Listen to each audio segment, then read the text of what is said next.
सन्माननीय सदस्य पहिला उत्तर येऊ द्या, पहिलाच प्रश्न होता यांनी प्रश्न विचारला आणि हा प्रश्न डेव्हलप करण्यासाठी त्यांनी जेवढा वेळ घेतला तेवढ्यापेक्षा दुप्पट वेळाचं उत्तर मी दिलं तर मी कर्तबगार मंत्र्याने देणार ना. मी असं कसं, तुम्ही आमचे विभागाचे दात ओठ काढले. हा, ज्या नागपूरमधनं परिणय फुके आहेत त्या नागपूर नगरपालिकेविषयी त्यांनी उल्लेख केला. महानगरपालिकेविषयी परिणय फुके ज्या वाडी नगर परिषदेच्या बद्दल बोलतायत तिथे कोण आहे नगर अध्यक्ष?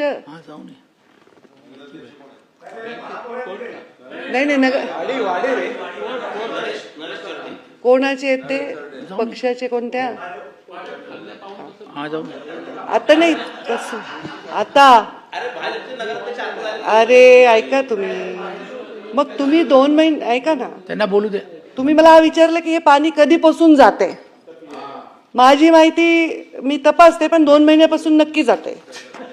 तर ऐका जरा, ऐका, या वाडी नगरपालिकेमध्ये असं डिस्कशन होईल तर मग लॉबी मध्ये पण करू शकतो. वाडी नगरपालिकेमध्ये इथे आपण प्रश्न विचारला तो मुळामध्ये नगरपालिकेचं सांडपाण्याचा विना ट्रीटमेंट पाणी त्या तलावामध्ये जाते. हे तलावामध्ये जात आहे पाणी, याच्या संदर्भामध्ये आम्ही नोटीस पाठवतो कारण आमचं खात्याचं स्ट्रक्चरच नोटीस पाठवण्यापुरतं मर्यादित आहे. आम्ही याला निधी देऊ शकत नाही. आम्ही याला नोटीस पाठवू शकतो. हे पाणी प्रदूषण होऊ नये, तलावामध्ये जाऊ नये, हे आमचं काम. ते नगरपालिकेला STP सुरू करण्याची सुरुवातच आता झाली आहे. नगरपालिका अस्तित्वात येऊन अनेक वर्ष झाले पण सांडपाण्यावर प्रक्रिया करण्याच्या संदर्भातली जागृतीच काही आताच्या काळात सुरुवात झालेली. तर या राज्यभरामध्ये एवढे STP तयार होत आहेत आता की पुढच्या काळामध्ये आपल्याला हे पाणी, प्रदूषित पाणी नद्यांमध्ये सोडलं जाणार नाही, याचा विषय आहे. विषय असा आहे की नगरपालिका एंटिटी लोकल एंटिटी आहेत. नगरपालिका या लोकल बॉडीज आहेत, त्या स्वतंत्र आहेत आणि त्यांना नगरविकास खातं त्याच्या माध्यमातून निधी देतं, त्याच्या माध्यमातून हे विकासाच्या संदर्भामधल्या संकल्पना आखत असतं. त्यांनी सांडपाणी, उद्योगांनी पाणी नाही टाकलं पाहिजे नद्यांना, नगरपालिकांनी अनट्रीटेड वॉटर नाही सोडलं पाहिजे आणि ह्यासाठी आम्ही नोटीस देतो. 12,000 कोटी रुपये आमच्या खात्याचे येणं आहे नगरपालिकांकडनं. 12,000 कोटी. आम्ही सुद्धा कोर्टात गेलेलो आहोत. परंतु आपण इथे जबाबदार लोकप्रतिनिधी म्हणून इथे बोलत असताना आपण जे स्टेटमेंट करतो ते स्टेटमेंट इथे रेकॉर्डवर जात आहे, समोर माध्यमं बसलेली आहेत. त्यामुळे आपण बोलत असताना ह्या खात्याला दात नाहीत वगैरे म्हणल्यावर तर आम्हाला त्याच्याबद्दल दखल घेण्याची गरज वाटते.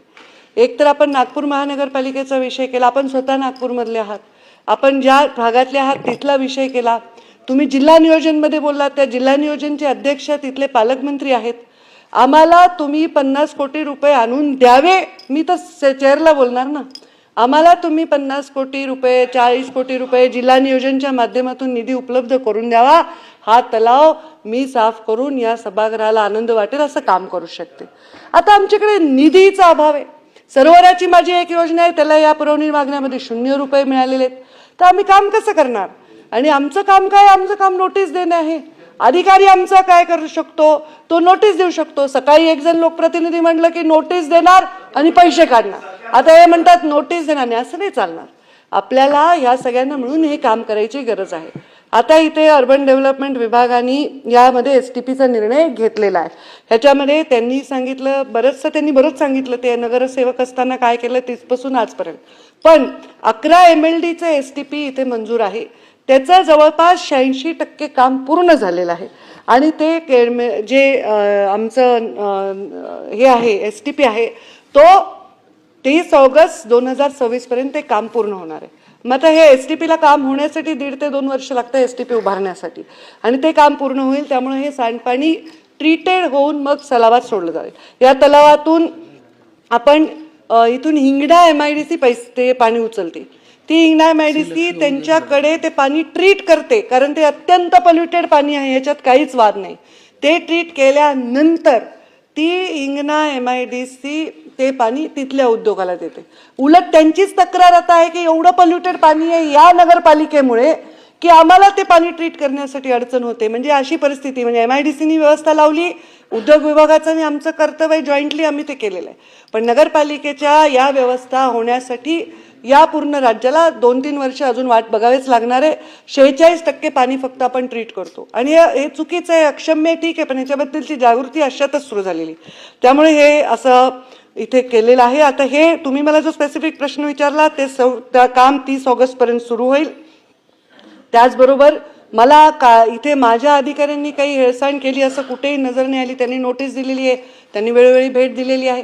पण आता तलावांचं सन्माननीय आमचे बावनकुळे साहेब, त्यांच्या मतदारसंघातला कोराडीचा तलाव आहे, यांचा तलाव आहे, आपला पवईचा लेक आहे, सगळ्या ठिकाणी मी भेट देते. तिथे जलपर्णी होते कारण तिथे फॉस्फेट वाढतं, कारण आपल्या सांडपाण्यातून जे आपण साबण वगैरे वापरतो त्याच्यातून फॉस्फेट पाण्यामध्ये जातं आणि त्याच्यानी जलपर्णी निर्माण होते.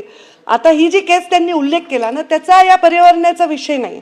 ती केस एकेकाळी ढगफुटी झाल्याने त्या तलावामध्ये नाग नदीमध्ये पूर आला आणि त्या पुरामुळे 3-4 गावांमध्ये पाणी गेलं आणि त्या पाण्याच्या संदर्भामध्ये ती झालेली केस आहे. त्याच्या संदर्भामध्ये ती जी कमिटी आहे ती गेलेली आहे आणि सामाजिक कार्यकर्ते कोर्टात गेलेले आहेत आणि त्याच्यावरचा तो विषय आहे. तो काही पर्यावरणाशी संबंधित एकटा विषय नाही आहे. तो विषय ढगफुटीमुळे झालेल्या पुरामुळे झालेल्या नुकसानीच्या संदर्भातला विषय. त्याच्यामधला एक भाग आहे तिथे जलपर्णी असल्यामुळे पाणी अडू शकतं जलपर्णीत कचरा येऊन. पण जेव्हा ढगफुटी होते आपल्याला माहिती आहे पाण्याचा प्रवाह किती हेवी असतो, तर ते पाणी काही जलपर्णीमुळे होल्ड करू शकत नाही, त्याच्यापेक्षा त्याचा प्रवाह जास्त असतो, ते जातं, ते 4-5 गावात शिरलेलं आहे. हे पर्यायाने सगळंच पर्यावरण. तसं तर इथे बसलेला प्रत्येक माणूस पर्यावरण दूषित करतोय, कारण ऑक्सिजन घेतोय आणि कार्बन डायऑक्साईड सोडतोय. आपण AC मध्ये बसलेलो आहे, आपण लाईट लावलेली आहे भर दिवसा, तर आपण पर्यावरणाचा ऱ्हासच करतोय. तेच सांगते, कारण आपण एव्हरी प्रोजेक्ट करतो, एक पर्यावरणामध्ये आपण कुठलीही गोष्ट आपण करतो, तर हे सगळं आपण पर्यावरणामध्ये काय टाकतोय, एक्सक्रिशन टाकतोय. त्याला ट्रीट करायची गरज आहे. आता कार्बन डायऑक्साईड कसा ट्रीट होईल, नीलमताईंनी सांगितलं त्याप्रमाणे कार्बन डायऑक्साईड घेतलं तर माणूस वर जाईल, तर ते आपल्याला नाही करायचं. तर ते जास्तीत जास्त कार्बन डायऑक्साईड वापरणारे आपल्याला प्लांट लावायचे जे ऑक्सिजन बाहेर देतील आणि आपल्याला श्वासाला त्रास होईल, आपल्याला त्रास होणार नाही आणि प्रदूषणाला आपल्याला मदत करते.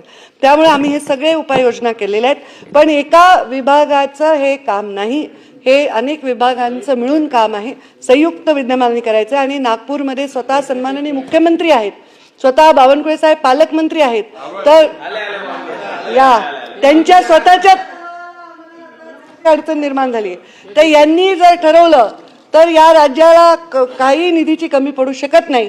परिणय फुके त्यांचे लाडकेच आमचे विधान परिषदचे सदस्य आहेत. त्यांनी जर मुख्यमंत्र्यांना आग्रह केला आणि बावनकुळे साहेबांना पालकमंत्री म्हणून आग्रह केला आणि त्यांनी आम्हाला भरभरून निधी दिला, तर हे प्रश्न आम्ही पुढच्या अधिवेशनापर्यंत येऊ देणार नाही, इतके चांगल्या पद्धतीने सोडवू शकू असं मी सभाला. संजय वेंडे. सभापती महोदय, बोला संजय वेंडे, तुम्हाला